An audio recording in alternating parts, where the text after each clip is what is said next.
Good morning बच्चों. My name is Pooja Verma.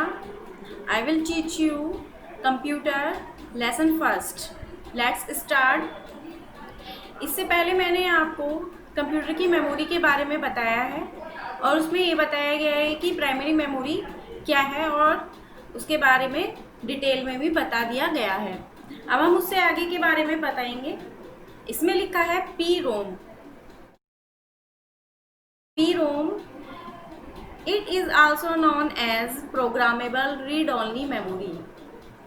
In this memory, once the data is stored, then we have no rights to change or alter any data to it.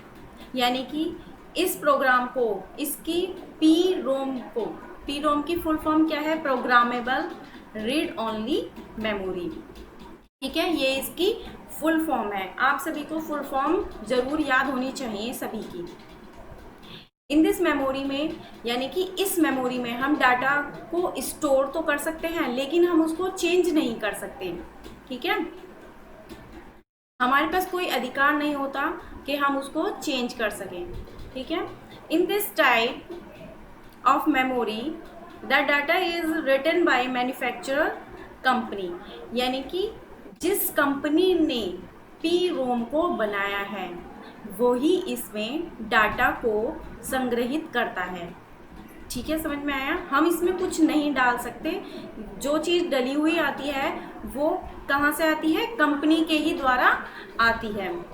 Even you can also purchase blank P ROM chip but it can be programmed by special tool such as PROM programmers. यानी कि ये कह रहे हैं कि हम अलग से चिप खरीद सकते हैं, खाली, वो भी ब्लैंक आएगी, उसमें कुछ नहीं होगा. ब्लैंक चिप को खरीद सकते हैं और हम उसको स्पेशल टूल के माध्यम से, एक प्रोग्रामर की सहायता से हम उसको फिट करवा सकते हैं, डलवा सकते हैं. In general PCs many P ROM is used. यानी कि जनरली अधिकतर पीसी में, पीसी मतलब हमारे कंप्यूटर में अधिकतर पी रोम को यूज़ किया जाता है because we don't have to alter any data to in it. क्योंकि यहाँ तक कि आप खाली चिप को खरीद सकते हैं. ठीक है, इसमें पी रोम प्रोग्रामर जैसे विशेष टूल का प्रयोग किया जाता है. पीसी जो, ठीक है, समझ में आ गया? EP ROM, it is also known as erasable P ROM. यानी कि क्या है, इसको हम क्या बोलते हैं? Erasable. E for erasable, P for P ROM. तो हम इसको क्या कहते हैं? इरेजेबल. इरेजेबल क्या होता है? जिसको मिटाया जा सकता है. As the word refer, erasable means we can change और इरेज द डाटा. जैसे कि इरेजेबल का शब्द हम जानते हैं कि इसका मीनिंग क्या होता है? चेंज करना. तो हम इसमें डाटा को चेंज कर सकते हैं. So in PROM, EPROM we have right to change the data. EPROM हमें ऑर्डर दे देता है कि हम इसमें डाटा को चेंज कर सकते हैं. यह हमें राइट्स देता है कि हम इसमें कुछ भी डाटा चेंज कर सकते हैं. जैसे कि ऊपर था PROM में, वो डाटा चेंज हम नहीं कर सकते थे. जो भी डाटा उसमें होता था वो कंपनी के द्वारा ही उसमें दिया जाता था. लेकिन EPROM में ये सुविधा है कि हम इसमें अपना डाटा को चेंज कर सकते हैं. In this, we can change the data with the help of ultraviolet rays. Ultraviolet rays की सहायता से हम इसके डाटा को चेंज कर सकते हैं. EPROM is much expensive than PROM. यानी कि PROM की तुलना में EPROM बहुत ही महंगा है. EPROM, it's also known as electrically erasable PROM, the type of ROM which can be erased by electrical charges. EEPROM can be erased one byte at any time rather than erasing the entire chip by ultraviolet rays। यानी कि इसे electrically erasable पीरोम के रूप में भी जाना जाता है। किस नाम से जाता है? ये इसका फुल फॉर्म है, याद कर लीजिएगा। क्रोम का प्रकार जिसे विद्युत आवेशों द्वारा मिटाया जा सकता है और पराबैंगनी किरणों द्वारा पूरी चिप को मिटाने के बजाय कभी भी एक बाइट को, यानी कि हम इसमें जैसे एक चिप है, ठीक है, हम इसमें पूरी चीज़ को इरेज ना करके इसके थोड़े से भाग को भी इरेज कर सकते हैं। समझ में आ गया? इसमें हम चेंज कुछ नहीं कर सकते, हम इसमें डाटा चेंज कर सकते हैं और हम इसमें डाटा के कुछ हिस्से को चेंज कर सकते हैं। ये है इन तीनों में अंतर। ठीक है, अब हम पढ़ेंगे सेकेंडरी मेमोरी। क्या पढ़ेंगे अब हम?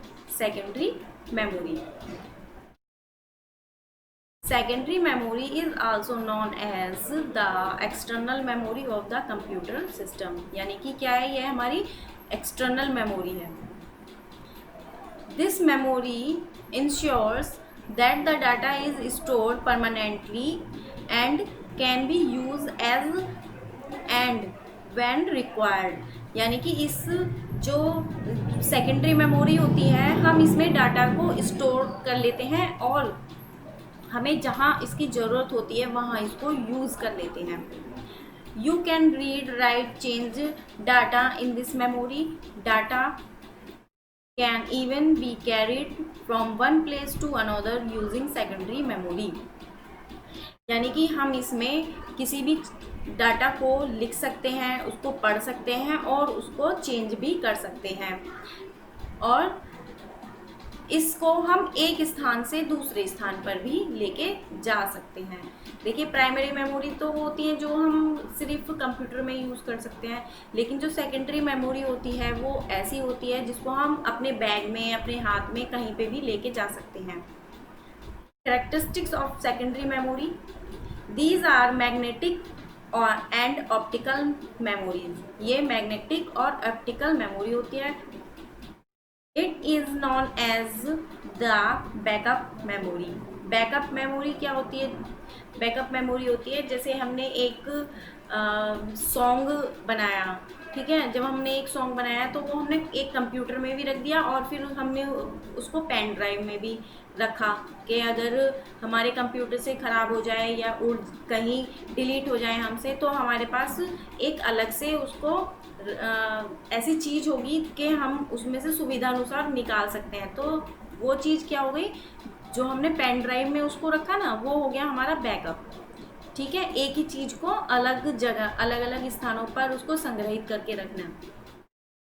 It is a non volatile memory. Non volatile memory है। Data is permanently store. इसमें डाटा परमानेंट स्टोर हो जाता है। Even if power is switch off, data is not loss. यानी कि इसमें जो हम डाटा डाल देते हैं सेकेंडरी मेमोरी में, वो डाटा उसमें पड़ा रहता है, चाहे हमारी कंप्यूटर स्विच पावर का स्विच ऑफ हो जाए, यानी कि लाइट चली जाए या रहे, इससे उसको कोई फ़र्क नहीं पड़ेगा। It is used for storage of data in a computer. Computer may run without the secondary memory. यानी कि computer may run without secondary memory. These are slower than primary memories. यह प्राइमरी मेमोरीज से बहुत ही slower होता है। Various forms of secondary memory are floppy disk, compact disk, hard disk, pen drive. अब हम इसके नाम देखिए, बताएंगे कौन कौन से हैं। फ्लॉपी डिस्क है, कॉम्पैक्ट डिस्क है, हार्ड डिस्क है, पेन ड्राइव है। ये है हमारी सब सेकेंडरी मेमोरी। अब इसमें सबसे पहले आता है floppy disk. This is removable square, ऐसी flat pieces of Mylar plastic coated with ferric oxide. This kind of disk is read and written by floppy disk drive FDD।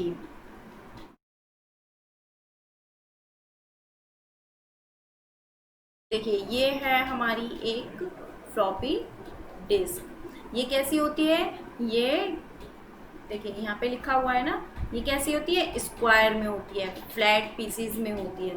तो ये क्या है, एक स्क्वायर में है। Which is a device that performs basic operations on disk including reading and writing of data to it. This was use to transfer data from one computer to another. यानी कि यह पहले यूज़ होती थी, सबसे पहले तो ये बात पता होनी चाहिए। अब ये फ्लॉपी डिस्क यूज़ नहीं होती है, यह पहले यूज़ होती थी और हम इसको एक स्थान से दूसरे स्थान पर भी लेके जा सकते थे। और यह जो इसमें जो डाटा होता था वो एक कंप्यूटर से निकाल कर दूसरे कंप्यूटर में अगर हम इसको डालते थे तो उसका डाटा उसमें ट्रांसफ़र हो जाता था। Now it is floppy disk are not use because it of its less storage. यानी कि इसमें कम डाटा स्टोर होता था, इसलिए इस फ्लॉपी डिस्क को हमने बंद कर दिया यूज़ करना।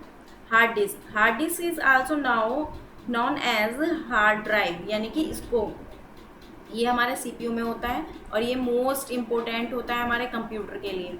इसको हार्ड ड्राइव कहते हैं या फिक्स ड्राइव कहते हैं। This is the place where we store our data और information so that we can retrieve our data for further use. यानी कि हम इसमें अपने सभी डाटा को स्टोर करके रखते हैं ताकि हम आगे फ्यूचर में उसको यूज़ कर सकें। It has a largest storage capacity and provides easy and quick access.